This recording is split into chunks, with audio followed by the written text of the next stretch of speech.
It's personified. You want me to go off? Well, I'ma give them what they want. Yo, hey, call me Young Bird. Yo, I came from the ground, I came from the dirt. Yo, they like, oh, this fire, but I don't get burned. Yo, they like, oh, you that kid? I'm like, no dirt. Yo, call me young, call me young, call me Young Bird, bird. Call me young, call me young, call me Young Bird. Yay! Hello, welcome back to another iPhone only editing video featuring my son as usual and music by my little brother, Personified. You should go check him out if you enjoyed that little intro tune there. So let's go ahead and get started. If you haven't already edited the photo that you want to edit, then go ahead and do that. And then afterwards, open it up in Snapseed and we're going to start overlaying our sky.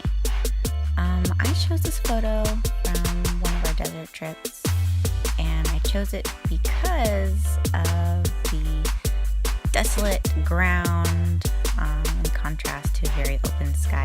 And I did two things in this video that I'm going to show you, and one is I'm going to extend the sky higher, and two is we're going to overlay clouds, really dramatic clouds, because in the original photo there aren't any. So once your image is set up, head over to your tools and we're going to expand that sky. So go to expand, pop it up, and then you know what? I'm going to do it again. I'm going to go back down there, I'm going to open it, and I'm going to, we're just going to bring it up. I want it super dramatic. Head down to double exposure. If you haven't already downloaded the stock images of clouds, do it. Put it in there, and then there's a little square up in the right hand corner that you're going to see with an arrow. I want you to click that, and it's going to open up a menu of all of your edits. And then you can go up into that one, your double exposure, and we can go in there and start messing around with how we want the clouds to overlay on that other image. Mess around with that however you want until you have it the way you want, and then we're going to go back into that little square picture again and pop it open, double exposure, pick the mask button, which is the square with the little paintbrush, and from there we'll start to mask. And once you start masking, you'll see your sky will start coming out, which is super cool.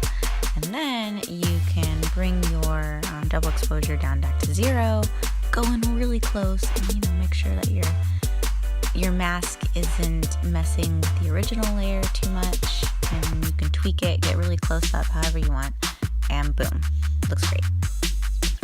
Then I wanted to do one more, so I went back into double exposure. I dropped in another stock image that I had, a really cool starry night sky, and I put that in there, messed with my opacity and decided how I wanted it, dropped it in, and then you're going to go back to that little button where you can view your edits, and you're going to mask it too. So once you have that where you want it, however you want it, I don't remember what I used on this one. I think I stuck with, I did lighten. Okay, so go back up there, hit your mask button, go in and mask. And for this one, I just masked the parts above the clouds because I didn't want to mask the cloud out. I wanted the starry night sky to pop from behind the clouds. Then you can go back in and tweak it. You want to get up nice and close and make sure everything is how you want it.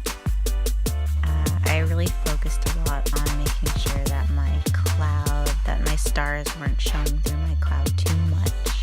It's okay if they show through a little bit, but I just wanted it to not show through too much. So I probably tweaked it more than I needed to. So once I was done overly perfecting my clouds, I decided to go back over to my view edits, which is that little square with the arrow button up in your top right corner. And you click on your view edits, and that little drop down menu will pop open, and you go back to double exposure.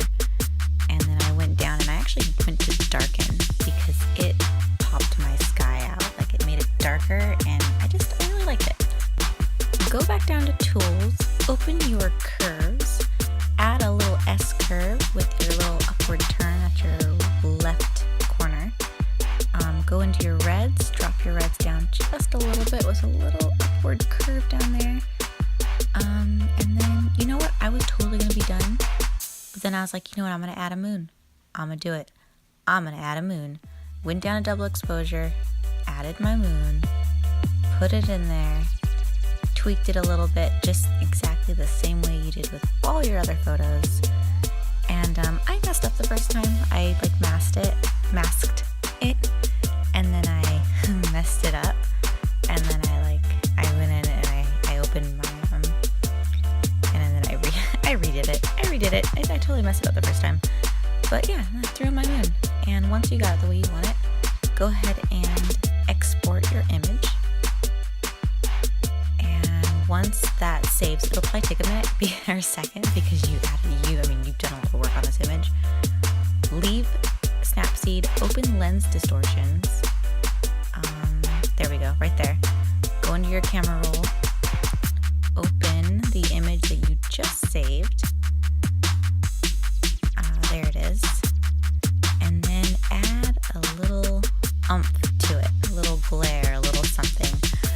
I added two little somethings. I added a little glare to my moon, almost like something was flying from the moon towards Earth. And then I was like, no, this isn't Earth, this is Mars. Lennon's running around Mars. So I added two different glares in this image. I added the one glint to the moon, like there's a spaceship coming at me. And then I added a little bit of a glare coming from the left side of the image, like there was a reflection in the pool. And then I was done. I was pretty much done after that. Went over to Instagram, opened it, saved it, said a little something.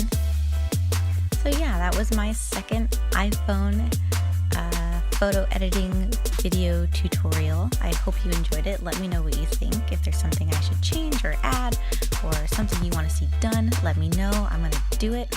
Go follow my little brother. It's Personified for that intro music. If you liked it, he's 13. He worked super hard. You should totally go check him out. And thank you for coming.